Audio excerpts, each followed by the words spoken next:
Hi అండి. Welcome back to our channel Sanas కుకాలజీ. ఈరోజు మన రెసిపీ వచ్చేసి అప్పటికప్పుడు ఇన్‌స్టంట్‌గా చేసుకునే అటుకుల పునుగులు. ఈ అటుకుల పునుగులనేటివి చాలా చాలా టేస్టీగా ఉంటాయండి. మనం రెగ్యులర్‌గా చేసుకునే పునుగుల కన్నా ఈ అటుకులతో చేసుకునే పునుగులనేటివి తినటానికి చాలా టేస్టీగా ఉంటాయండి. పైనుంచి కరకరలాడుతూ లోపల నుంచి చాలా గుల్లగా, స్పంజీగా చాలా చాలా బావుంటాయి. పదండి ఇప్పుడు ఈ అటుకుల పునుగుల్ని ఎలా ప్రిపేర్ చేసుకోవాలో చూసేద్దాం. ముందుగా ఒక బౌల్ తీసుకొని ఇందులోకి ఒక కప్పు వరకు అటుకుల్ని వేసుకోవాలి. ఇప్పుడు ఇందులోకి మనం నీళ్ళని పోసుకొని అటుకుల్ని మనం శుభ్రంగా ఒక 2-3 సార్లు వరకు వాష్ చేసుకోవాలి.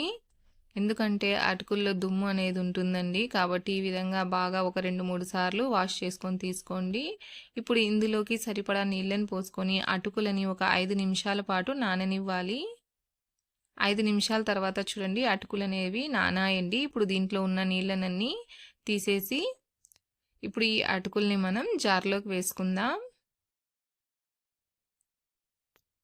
విధంగా వేసుకున్నాక ఇప్పుడు ఇందులోకి మనం ఒక కప్పు మైదా పిండిని వేసుకోవాలి. అలాగే ఒక 1/4 కప్పు వరకు పెరుగుని తీసుకోవాలి. ఒక 1/2 కప్పు నీళ్ళని పోసుకోండి. ఇప్పుడు దీన్ని మరీ మెత్తగా కాకుండా కొంచెం రవ్వ రవ్వగానే గ్రైండ్ చేసుకోండి. ఈ విధంగా గ్రైండ్ చేసుకున్నాక ఇప్పుడు దీన్ని మనం బౌల్లోకి వేసేసుకుందాం. ఇప్పుడు ఇందులోకి ఒక టేబుల్ స్పూన్ జీలకర్రని, సన్నగా తరిగిన ఒక 2 పచ్చిమిర్చి, సన్నగా తరిగిన ఒక 2 టేబుల్ స్పూన్ల అల్లం ముక్కలు, సన్నగా తరిగిన 2 టేబుల్ స్పూన్ల కరివేపాకు, సన్నగా తరిగిన కొంచెం కొత్తిమీరని వేసుకోవాలి. అలాగే సన్నగా తరిగిన ఒక ఉల్లిపాయను కూడా వేసుకోవాలి. ఇప్పుడు మనం దీన్ని బాగా కలుపుకోవాలండి. ఒక 2 నిమిషాల పాటు పిండిని ఈ విధంగా బీట్ చేసుకుంటూ కలుపుకోండి. చూడండి ఈ విధంగా బీట్ చేయాలన్నమాట. ఈ విధంగా బీట్ చేయడం వల్ల మన పునుగులు అనేటివి బాగా ప్లఫీగా వస్తాయి. చూడండి ఒక 2 నిమిషాల పాటు బాగా ఈ విధంగా బీట్ చేసుకుంటూ పిండిని కలుపుకోండి.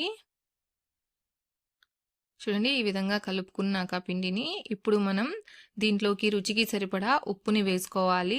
అలాగే ఇందులోకి ఒక 1/2 టేబుల్ స్పూన్ బేకింగ్ సోడాని లేదా ఈనో ఉంటే ఈనోనైనా వేసుకోవాలండి. ఇప్పుడు పైనుంచి ఒక 2 టేబుల్ స్పూన్ల నీళ్ళని వేసుకోండి. ఎందుకంటే త్వరగా యాక్టివ్ అవుతుందండి సోడా అనేది. ఈ విధంగా బాగా మిక్స్ చేసుకోవాలండి. ఇంకొకసారి ఈ సోడా ఉప్పు అనేది పిండిలోకి బాగా కలవాలన్నమాట. చూడండి ఈ విధంగా బాగా కలుపుకోవాలి. పిండి కన్సిస్టెన్సీ చూడండి ఈ విధంగా ఉండాలండి. చూడండి ఒకవేళ మీకు పల్చగా అనిపిస్తే ఇంకొంచెం మైదా పిండిని వేసుకొని మీరు బ్యాటర్న్ అనేది రెడీ చేసుకోండి. సోడా వేసుకొని కలుపుకున్న వెంటనే మనం పునుగుల్ని వేసేసుకోవాలండి. ఎక్కువసేపు పెట్టకండి. ఇప్పుడు స్టవ్ మీద ప్యాన్ పెట్టుకొని డీప్ ఫ్రైకి సరిపడా ఆయిల్ని వేసుకోవాలండి. కొంచెం వెడల్పుగా ఉండే ప్యాన్లోనే ఈ పునుగుల్ని ఫ్రై చేసుకోండి. ఆయిల్ కూడా కొంచెం ఎక్కువగా వేసుకోవాలండి. ఆయిల్ బాగా వేడయ్యాక ఇప్పుడు మనం పునుగుల్ని వేసుకోవాలి. ఆయిల్కి సరిపడా పునుగుల్ని వేసుకోవాలండి. చూడండి ఇవి వేస్తుంటేనే పైకి వచ్చేస్తున్నాయి. ఈ విధంగా ఉండాలండి బ్యాటర్ అనేది. చూడండి ఈ విధంగా వేసుకోవాలి. వేసుకున్న వెంటనే దీన్ని కదపకండి. 1 నిమిషం ఇలానే వదిలేసేయాలి. 1 నిమిషం తర్వాత ఈ విధంగా వీటిని ఒకసారి మిక్స్ చేసుకోండి. చూడండి ఈ విధంగా కలుపుకుంటూ వీటిని ఫ్రై చేసుకోవాలి. చూడండి ఎంత ప్లఫీగా ఎంత రౌండ్గా వచ్చాయో పునుగులు అనేటివి అన్నీ పైకి తేలాయి చూడండి. వీటిని ఈ విధంగా కలుపుకుంటూ ఫ్రై చేసుకోండి. అప్పుడు ఇవి 2 వైపుల నుంచి కూడా మంచిగా కలర్ వస్తాయి.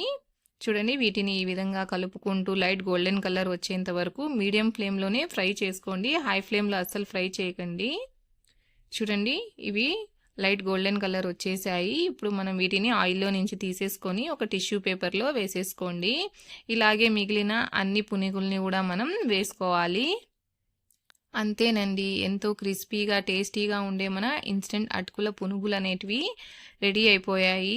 చూడండి ఇవి ఎంత చక్కగా అన్ని వైపుల నుంచి కూడా లైట్ గోల్డెన్ కలర్లో ఫ్రై అయ్యాయో.